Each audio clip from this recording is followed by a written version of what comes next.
Great. Thanks for bearing with me. But so today we are graced with the presence of 5 fine organizations who are at the forefront of making this dream of a sustainable society a reality in the state of Utah. We'll give one representative from each organization a couple minutes to share their mission and why it is important. So we'll start first with Turner from Heal Utah, and then just go right on down the line. So if Turner, you want to share more about Heal Utah's mission and what you're all about and why it's important. Awesome. Yeah. So my name's Turner Bitton. I'm the development director at Heal Utah. We have been around for 23 years as of this year. We started as an organization called Families Against Incinerator Risk. And early on, we fought the military, the US Army, on a plan that they had to burn old toxic and chemical weapons out in Tooele near Stansbury Park. So that's kind of our origin story. And from there, our organization has grown. And in 2013, we added on, sorry, I'm getting feedback. We added on clean air, climate change, and clean energy.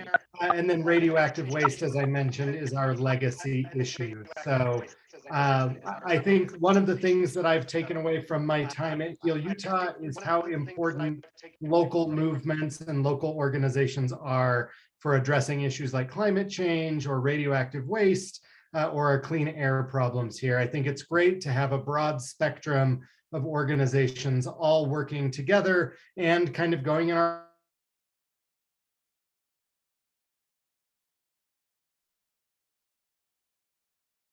I'm very happy to be joined by many of the organizations that we work with and that we appreciate and that I follow individually as well.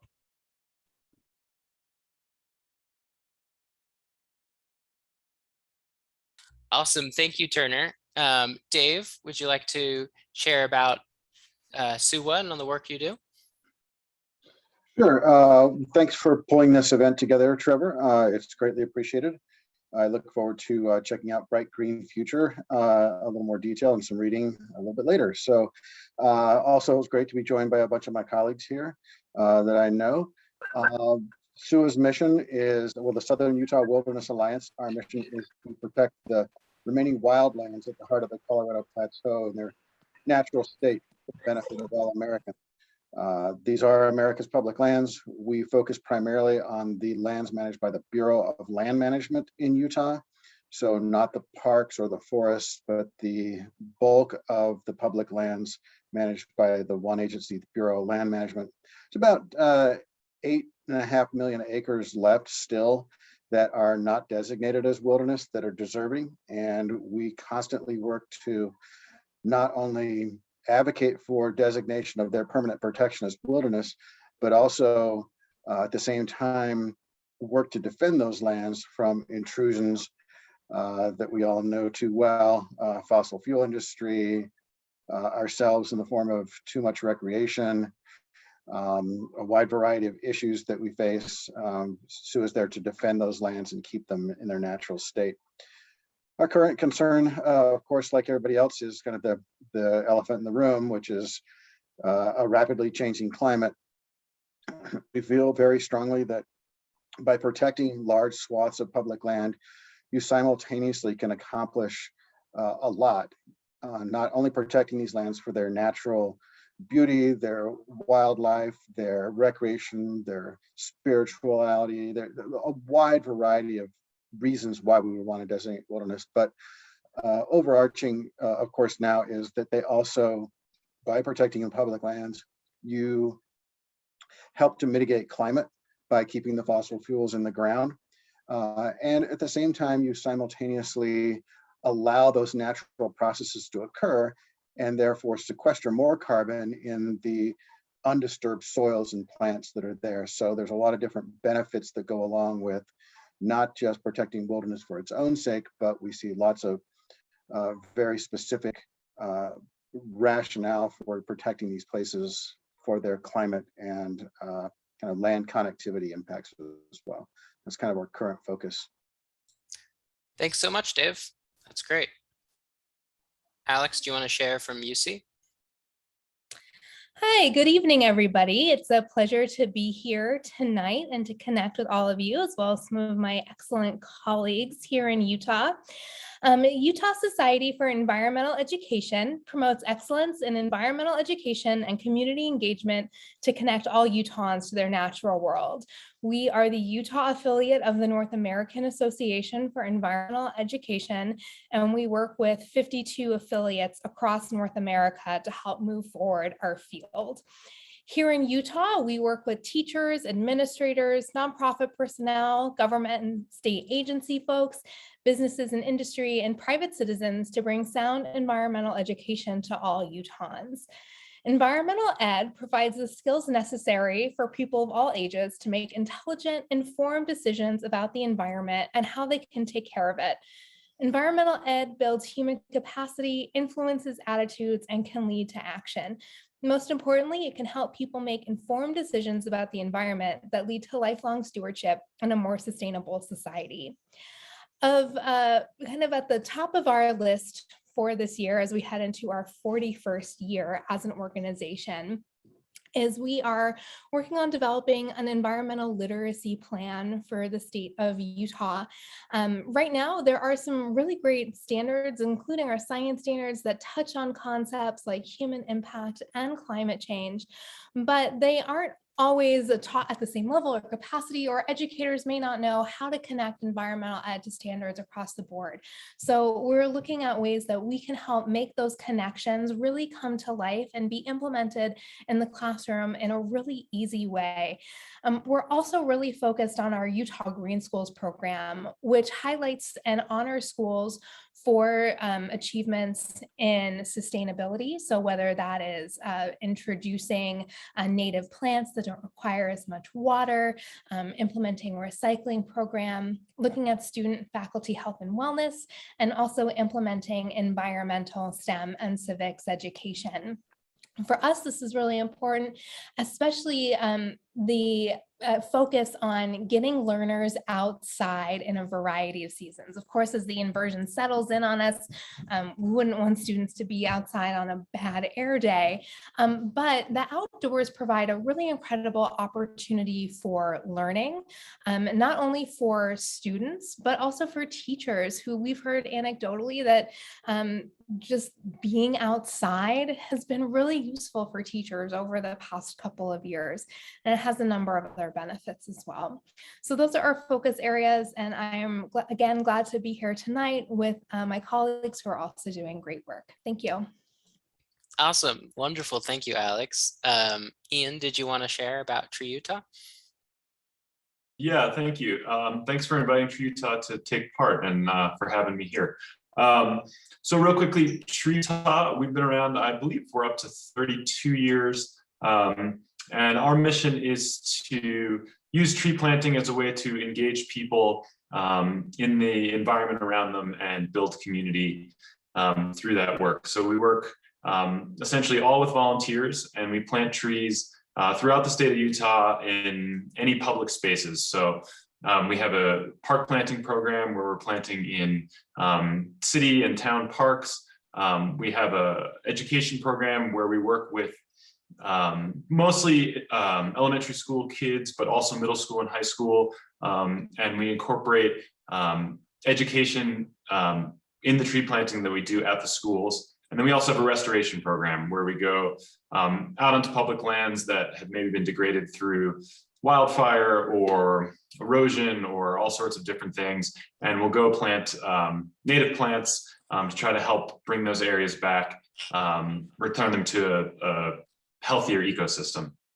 And really, there are numerous benefits that trees bring, obviously, but I think that what I found in the work that we do, the real value is working with the people and bringing volunteers to events, getting them out on the land, getting their hands dirty, getting them working with people who maybe they wouldn't normally be working with out of their little their silos or their little normal routine, working with their neighbors, and really starting to understand how they fit into the community where they live, where they work, where they play, where they go to school, and how they fit into that community, not just with their human neighbors, but with the rest of the natural world, right? And trying to help people understand that they're playing a role in an ecosystem, and not just in a city or just in a town.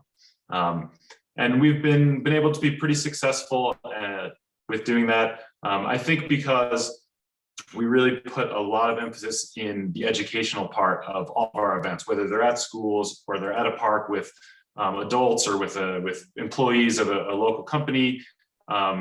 We talk about why trees are important, why the work we're doing is important, but also why those people who are volunteering are important and what they can do that day, as well as when they go back to the rest of their lives. Yeah, it's really, really wonderful to be here and hear what everybody else has to say, and happy to participate. Awesome. Thank you, Ian. And then Dana, did you want to share? Yes. Hi, everyone. I'm Dana Williamson, the founder and president of Wasteless Solutions. And we're a nonprofit that's dedicated to the education, prevention, and diversion of food waste in Utah.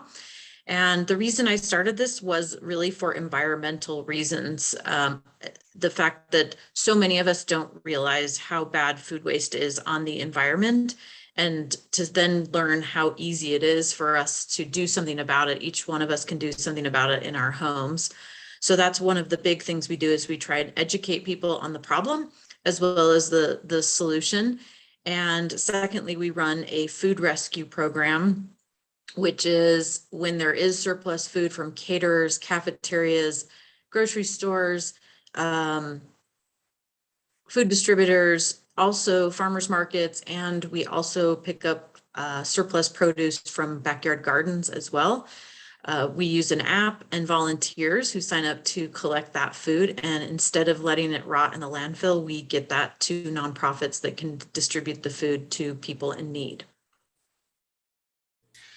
Awesome. Thank you so much, Dana, and thank you all for sharing more about the mission, your missions, and all of the amazing programs and visions you have that contribute to both local sustainability as well as are part of this larger picture of creating a sustainable society.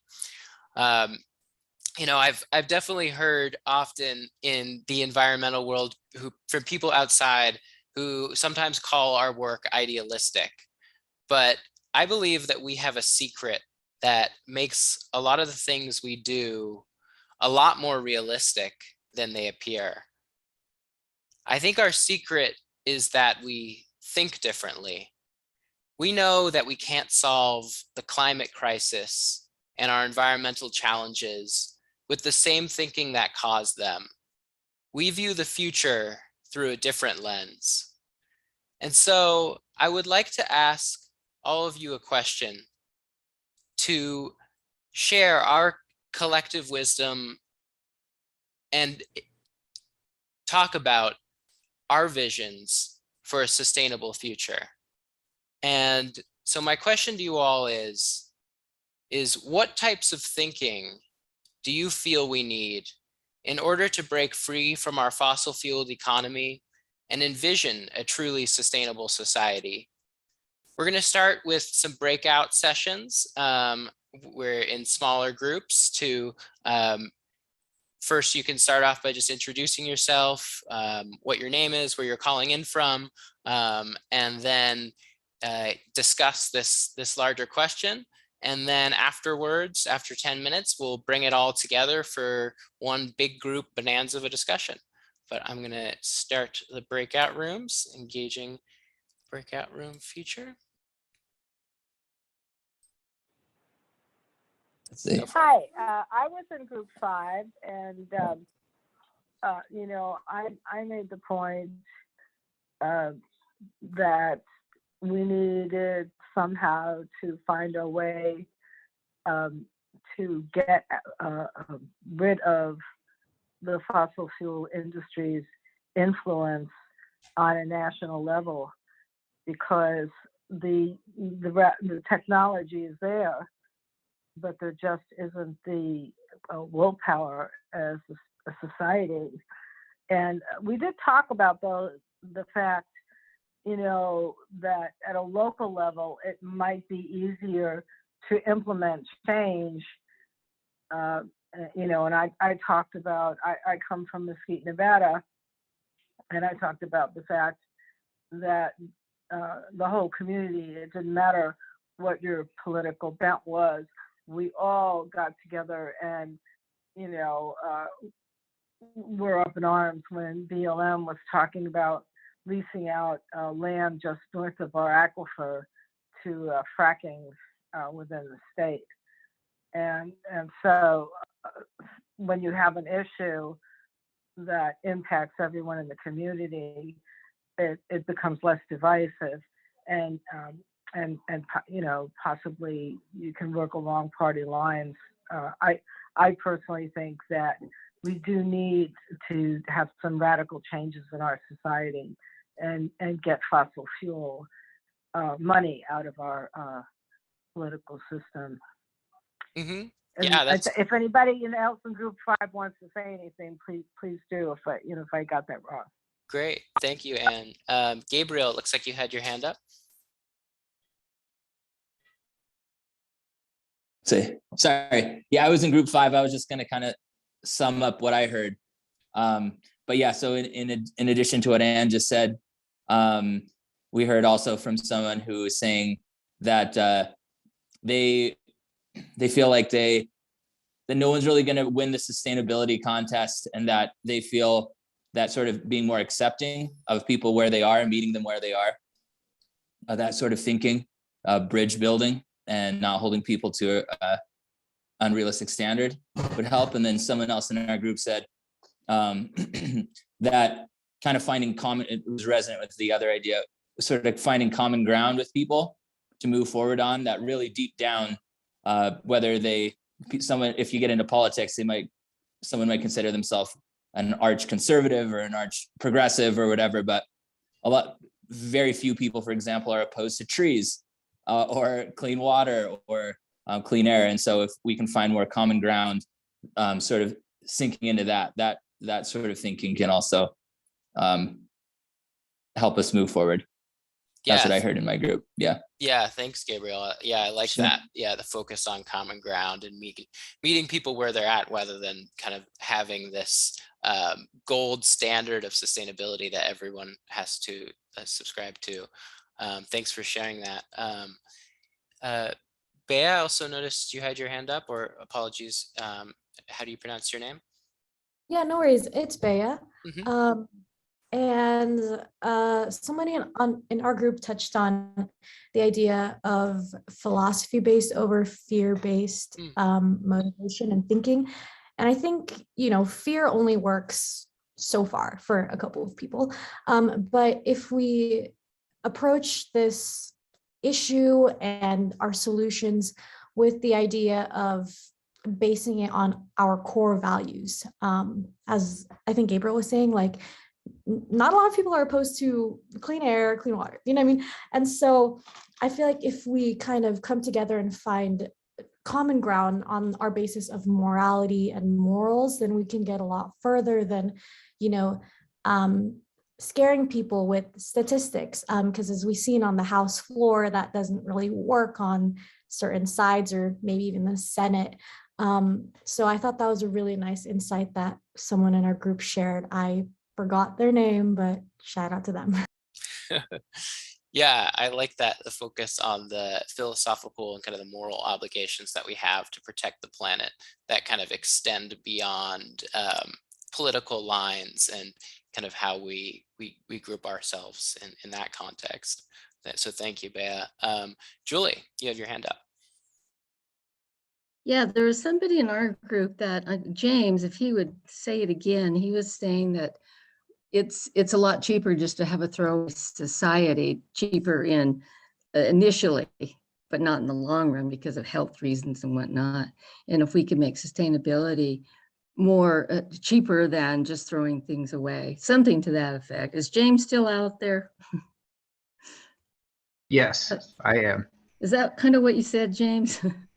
Yeah, I just think, economics is really what drives everybody. And I think we need to talk about sustainability in a more business-like sense, in that it's not about ethics or responsibility to the planet or all the things that sort of bring us to the table. And I'm not saying that those things aren't important, but once sustainability becomes more economically feasible in the moment, that's what's going to drive people towards it. It's not going to be because it's the right thing to do. It's not going to be because it's going to give our grandchildren a clean planet or clean air or clean water. It's going to be because it puts more money in their pocket. And I think we have to start thinking about what the business equation of sustainability is and how we make that more advantageous than the current standard version of the economic model. We just have to get more efficient and find out ways to make it more profitable for everyone's pocket to be sustainable. And I think that will lead everyone in the right direction. That's just, my feeling. Yeah, thanks for sharing that. Yeah, those two, interesting. We have these two different parts that have come up around both like the moral imperative to do something, as well as the economic reality of actually making it happen at a grand scale. And both of those points I would say are very valid in terms of like we realize what the imperative is. How do we create the right incentives in the market, in the economy we live in, so that the right thing to do is also makes sense for ordinary people making just decisions about how they spend their money throughout our lives, and how the larger economy and supply chains function. So I think those two definitely go hand in hand, even if they seem different parts of the same equation. Dave. Yeah, picking up on that same theme there, it's maybe not so much how people spend their money, but also we have to consider how they make their money. And our group, we really talked about kind of the thinking that we need to experience more of is the relationship building and the storytelling type thinking. If we can talk to each other, if we can get to know each other a little bit better, if we can share our mutual history, our mutual stories, I think we'll find that there's a lot more in common with each other. We see kind of, this polarization right now in the country, but I think there's a lot more that's there that is common to everyone than maybe meets the eye. And it's that kind of sharing, that relationship building, that valuing of other people and our experiences and their experiences over the more tangible things. I just think that's that kind of that experience that we have much more in common, and that there really is more common ground out there if we have the courage to seek it and talk about it. Yeah, thank you for that, Dave. I appreciate that. Yeah, the storytelling and kind of narrative element is so important. Like, what is the story we're telling ourselves about, like, our relationship to the planet, about our relationship to society, about what, and I like what you said about like what, like how we're making money, and like how we're orienting ourselves towards making money. Obviously, the moral imperative around having a planet that's livable, and having a balanced ecosystems plays into the minds of how people are thinking about what types of businesses they want to start and what they want the impact of that business to have on the planet. And that that's an important story that I think is starting to get more prevalent these days. So thank you, Dave, for that. Anyone else? I was going to give a shout out to what's happening at Weber State University. And in our room, we, as James already talked about, we talked about the economics of sustainability. And I just wanted to shout out that Weber State has an energy manager who has embraced a number of renewable products, geothermal, solar, electrification, and he has shown that he can decrease Weber State's energy expenditure cost-wise by 30%. And that really gets the attention of leadership all around the state, because cutting your budget by 30% allows you to do so many other things with the dollars that are limited. And it's a really exciting program. In fact, they're just launching an energy engineering concentration at the school. And so these types of initiatives, and I know all of the universities have initiatives that are similar, but I just happen to be familiar more of what Weber State is doing and wanted to amplify that. Great, thanks for sharing that, Rosemary. Appreciate that. Yeah, cool to see more programs opening up in terms of how we train the next generation in sustainable thinking and sustainable design.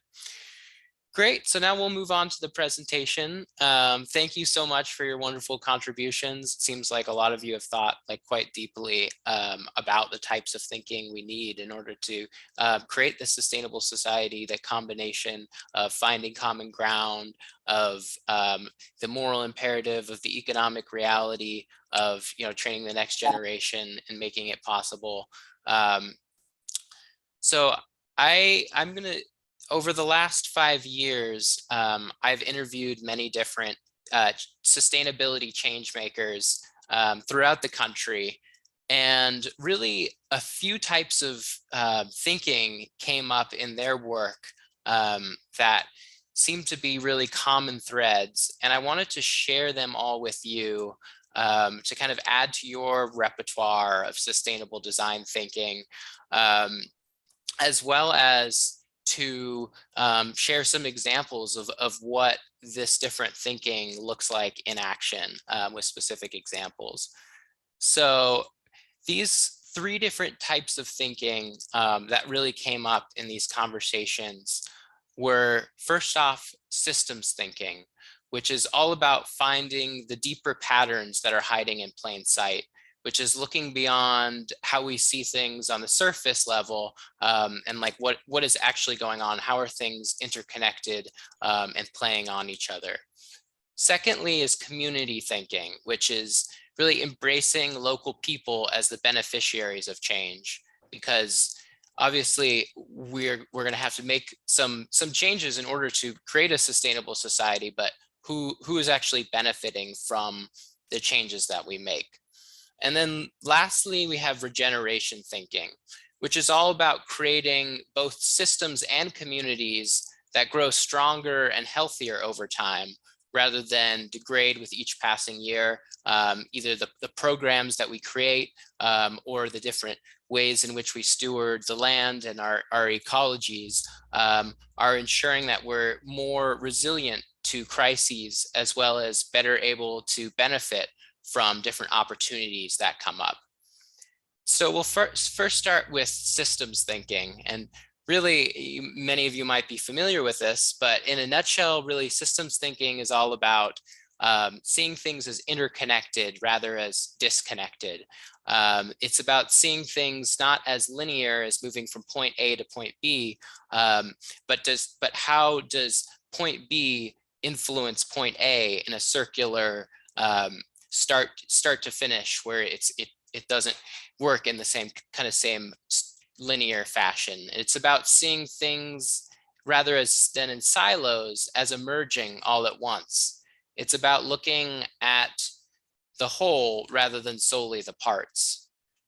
I'm going to share a story with you all that I like to call the parable of the techie and the farmer, that I think illustrates well this difference between traditional reductionist thinking versus systems thinking approach to a problem. This conversation, I had a conversation once with a serial entrepreneur in San Francisco, and we were talking about sustainability, And one thing that came up for him, and one point he made, was that he made the point that regenerative organic farming, or really any farming that's focused on soil health and building carbon in the soil, is completely pointless. There's no point in doing it. If we wanted to sequester carbon, we should put giant carbon capture machines on the land, and we could sequester way more carbon doing it that way. And of course he was right if all we're looking at is sequestering carbon. But this argument starts to take on a different flavor when put into a systems context, because in a systems context, the carbon capture machine really only captures carbon, where if we're looking at how do we create a healthier landscape through our agriculture, and we look at a regenerative organic farm, it not only captures carbon, but grows healthy food, it holds water better during times of drought, it absorbs more water during times of flood, acting as flood control, and also provides a space for people to reconnect with growing food and the agricultural system that sustains us. And so when we start to look at things from a systems context, we see all these other benefits that can come when we're not just focused on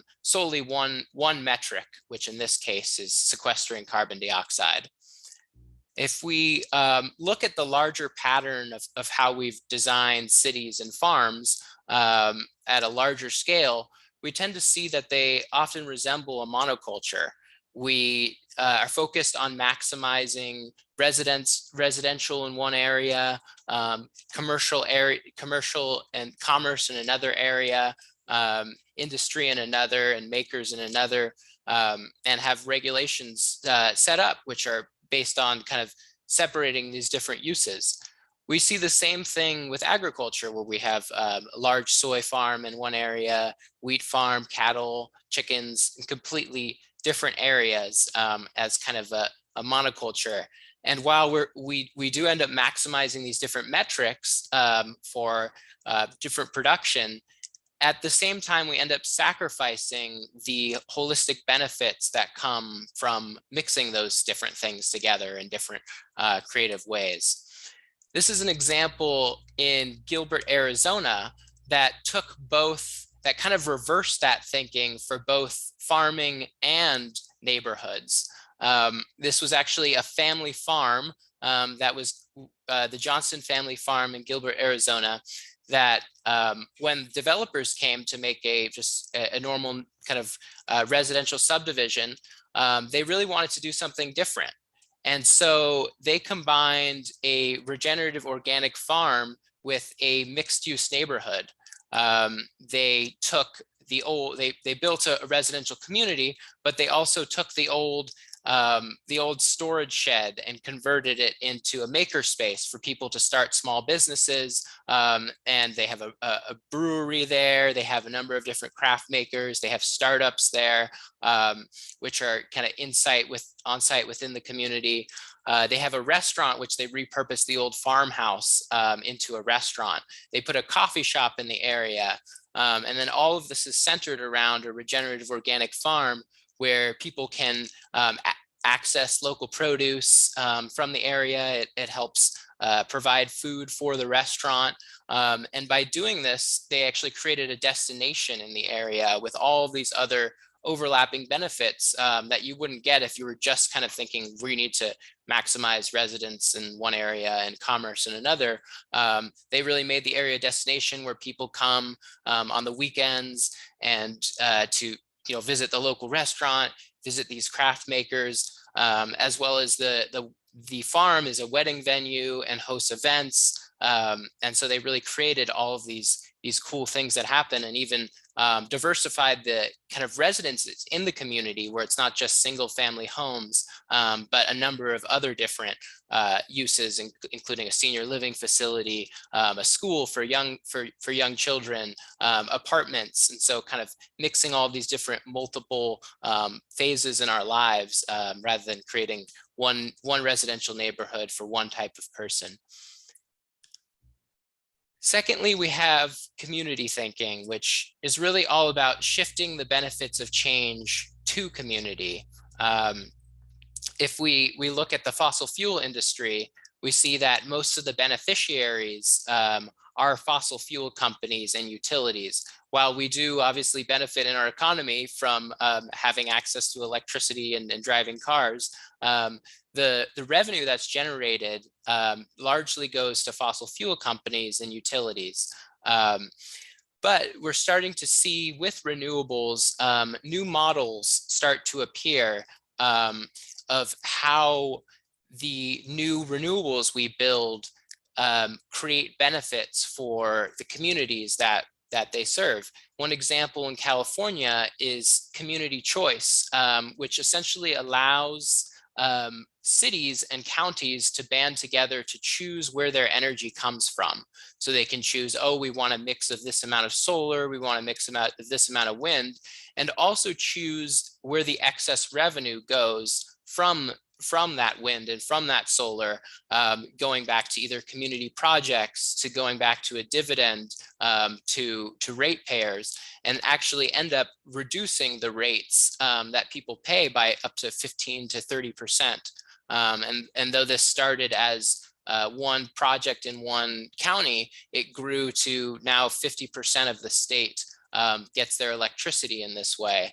And so through different models, we're starting to see how we can kind of prioritize local jobs and really connect the change in our energy source back to how it benefits the community. This is a good example of community thinking in the sense of really adapting solutions to local needs and visions. So this is Coalfield Development, which is based in West Virginia. And this is a community development corporation that started a family of different social enterprises that train laid off coal miners in really the foundation of a new economy. In an area that had been dominated by coal is really kind of the only, one of the main drivers of the economy there. They now train laid off coal miners in one enterprise that actually transforms old surface mines, essentially either mountaintops or areas which were blown apart to extract coal, into regenerative organic farms and into the places that are creating new jobs and new revenue for the community. In addition to that, they started their own solar company. They actually acquired a company that makes t-shirts for Major League Baseball using recycled materials. They have a craft company, and everyone who is involved, and also a construction company as well, that builds affordable housing and trains laid off coal miners in construction and in kind of in new and useful skills. And they do it in a way that's really rooted in Appalachian values. One of the way they focus is their values are on what they term as gumption, grit, and grace, which they see as kind of these timeless values from Appalachia around fixing things really well, taking pride in your craft, being resilient, which really allowed people to make a living in the mountains in pretty tough conditions for a long time, and are really seeing that as values to create a sustainable society and kind of form the foundation for a new economy that's not necessarily based around fossil fuels. And this is just one example of how a community is kind of a project has adapted local needs through coalfield development.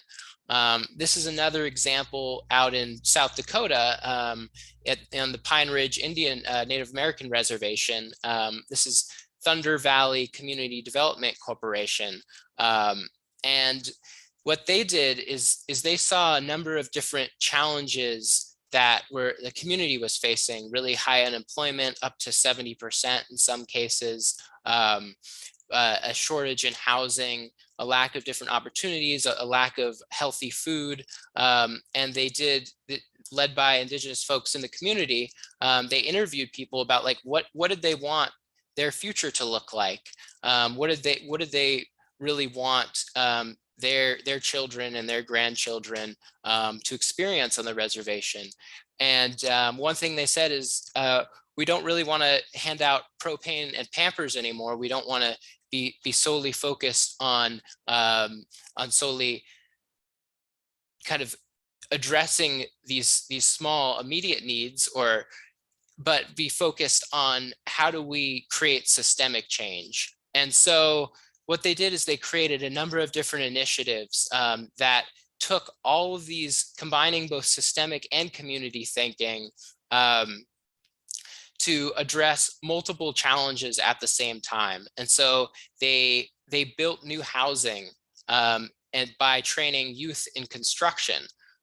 In some cases, one example I heard was one of the youth who'd been trained in construction ended up actually becoming a homeowner in one of the houses. They created a community center as part of this regenerative community that they created, that trains people in financial literacy. It trains people in a number of different skills, as well as providing a connection to the Lakota language and a number of different cultural activities to kind of revitalize and revive the best of Lakota culture. And at the center also created a farm that has a really robust egg program that sells eggs to supermarkets and makes them accessible wherever there are. People have access to local stores, including gas stations, as well as provides eggs, donates eggs to people who need them. And all of the entire community is powered by solar. And that is kind of one thing that they wanted to provide, in addition to kind of all of these other benefits, really going deeper and decarbonizing this regenerative place. And even the way they approached urban design was kind of around the way that Lakota used to set up settlements by camping in a circle, and how they called teosape, which is, and they designed the houses in a similar circle to kind of replicate that. As kind of what does a vision look like for Native American urban design, and really kind of applying that and kind of expanding that. And so lastly, we have regenerative thinking. And regeneration can obviously be thought of in many different senses. It's often used to describe how we regenerate and generate the land, and how we care for the land. And obviously regenerative agriculture has become more talked about these days. And how do we think about like every season where, rather than our land degrading, it's getting stronger over time. This is an example of an organization out of Minnesota in the Plains, Regen Ag Alliance, that they've developed a permaculture system that's on a small scale, that combine between 1 acre to 3 acres, that combines both chickens as well as fruit, nut trees, and other grains and crops. And in a way that the chickens are providing nutrients to the soil, as well as all the leaf litter. And Reginaldo Hazlet Marroquin, who founded this organization, draws upon kind of the wisdom of the rainforest where he grew up in Guatemala, as kind of this model to create a business.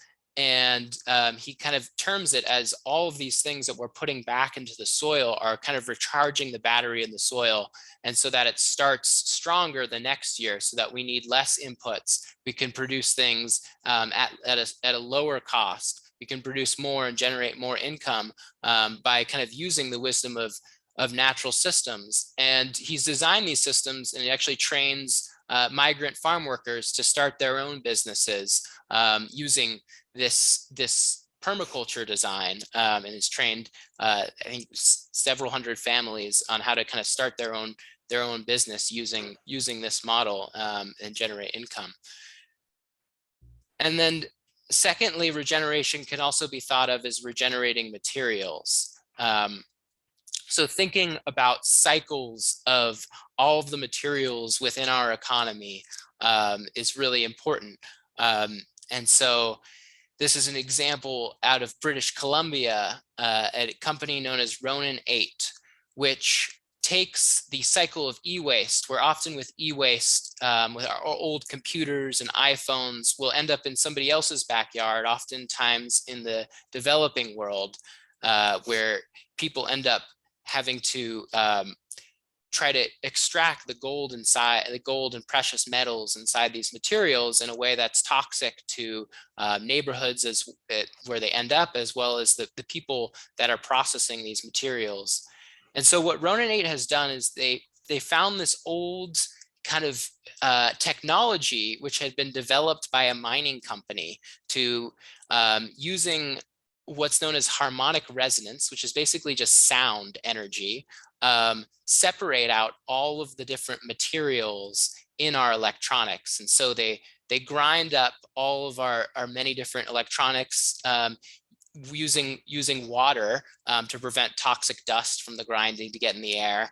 And then they essentially take this sound energy, basically a massive, they call it a massive tuning fork, and then use it to separate out all of the different materials, to separate the fiberglass from the metals, and then all the metals from each other. So all the copper, the tin, the silver, the lead, the gold, all the rare earth metals that often don't even end up being recycled, that end up in the trash, and are able to kind of to create like a regenerative system for almost this whole periodic table of metals, that are many different metals that are in our electronics, so that as we think about, you know, what happens to the legacy, like we have an economy that's really based off of developing a new and improved gadget every year or every 6 months. And so if we have an economy that's focused on that, we really need to think about these larger material cycles and how we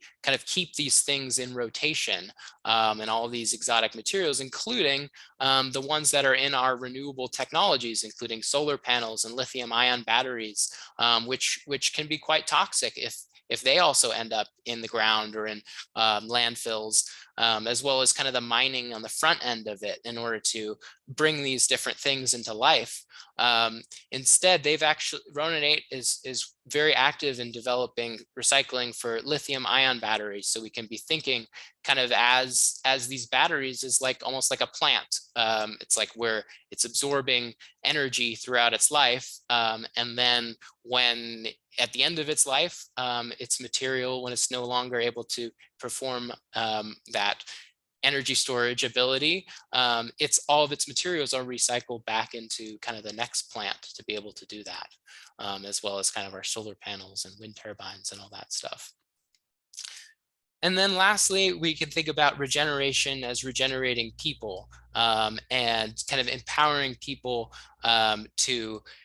to have new skills and to be able to take on new projects in their communities, and start new enterprises and new businesses, and create additional connections with people in our communities, and kind of foster new and healthy lifestyles. So this is an example in upstate New York of Soul Fire Farm that trains Black and Indigenous farmers in how to create their own farms in their own communities, either in urban gardens or at kind of even in a more rural context. And how to kind of create them as community farms that also draw people in, that provide educational opportunities for youth and adults in the area, as well as provide healthy food in areas that often don't have access to healthy food. And they've kind of created this training ground to kind of train trainers that often go out throughout the country and go on to start their own farms, and really regenerate like the human spirit in our many different communities, as well as kind of everything that comes out of that, and all the systems that that are affected when we instead of having a toxic thing released into our communities, we have a beneficial thing, and then we start to see all these different ripples of positive effects and positive feedback loops. Great, so that's the end of my presentation. If you would like more inspiration of stories like this, you can find it in a book I wrote, brightgreenfuture.com. If you use promo code Envision, you can get 15% off a signed copy of the book, signed first edition. And also, if you'd like to get in touch to discuss any collaboration or just share your ideas or just to chat, you can reach me at trevor@brightgreenfuture.com. And then I guess before we wrap up, I also wanted to share some additional events that are happening from the organizations that presented today, to kind of, if you're interested in getting active and engaging with these organizations. Heal Utah tomorrow, actually at 6 p.m. has a virtual environmental activism in Utah policy session. SUWA has coming up, has a Latinos for Utah Wilderness meetup coming up. USEE has a discussion on bringing science and conservation to youth. Can't see that to youth in custody. And then there's from Tree Utah, there's actually a snowshoe hike coming up in Wasatch Mountain State Park on February 5th. Great. So thank you all so much. I just wanted to, before we wrap up, if anyone has any questions for me or questions for any of the organizations involved, any reactions or thoughts, feel free to share them.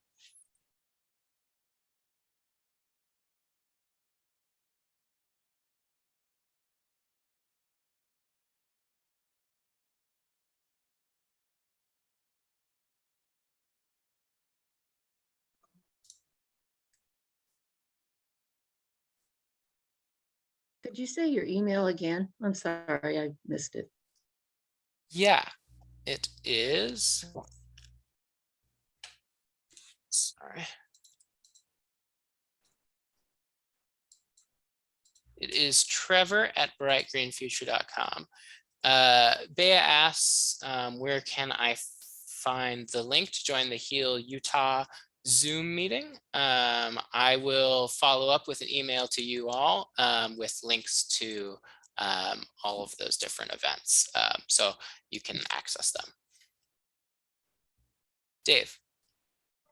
Yeah, I wanted to just comment on one of the slides that you had that really stuck out to me as significant, and that was the one that you were talking about, adapting solutions to local needs and visions. I think that that's really applicable in Utah for one kind of overriding reason, and that's because Utah is the second most arid state in the nation. We have located our towns around the water sources 170 years ago. We did that, and it hasn't really changed that much. And what we see as the low-hanging fruit is the kind of the work that we do at SUWA in the conservation of large landscapes, those lands that aren't developed already, the ones that we still have, we're fortunate to still have left because they're arid. We see that as a real opportunity, really the low-hanging fruit, that we can say, you know, if you conserve the lands that aren't impacted already, where there aren't the towns, where there isn't the water, and let that land heal and let that land do what it needs to do for climate and sequestration and all those other things and all those other values that it brings to us, you can have the economies grow, these new economies grow in and around the towns. So locate the businesses, locate the new renewables, locate the community building where there's already water, instead of thinking that we can do this out in the middle of the desert in these arid places.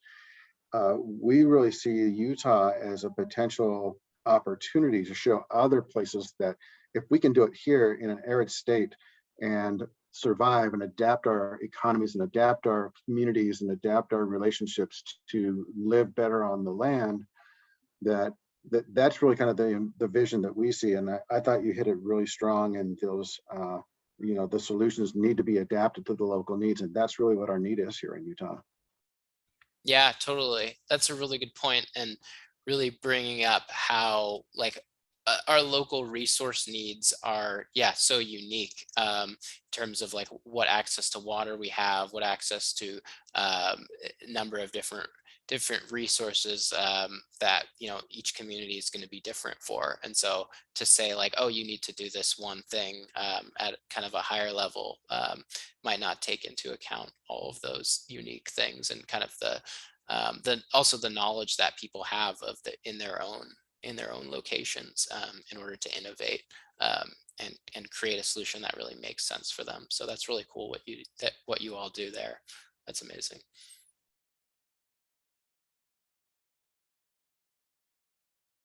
Cool. Any other thoughts?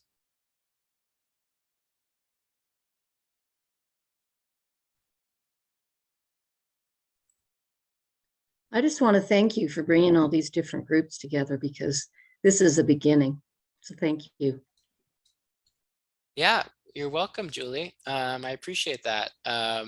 Yeah, it's really, really cool to see all these, to hear more about all these different groups. And it's really also amazing the impact that you all have, and also your histories of many decades of different conservation, and also how diverse sustainability is, and all of the different areas it affects, and all of the different roles that we can play, as well as different ways we can get plugged in. So thank you.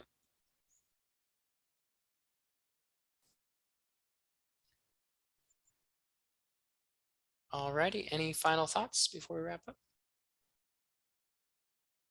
I'm seeing a question about whether the slides will be shared in the chat. Yeah, I will share a copy of the slides. I'm going to send a follow-up email to you all. I'll share a copy of the slides, as well as a recording of the presentation, and then some additional resources that I've created. Great. Awesome. Well, thank you all so much for your time. Thank you so much to the organizations who came out. Please check them out if you haven't already, and get involved in these different events that are coming up.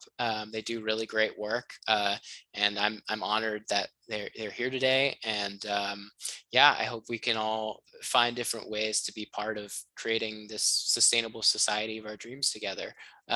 So have a wonderful evening, and yeah, maybe our paths will cross again in the future. All right. Take care, everyone. Bye.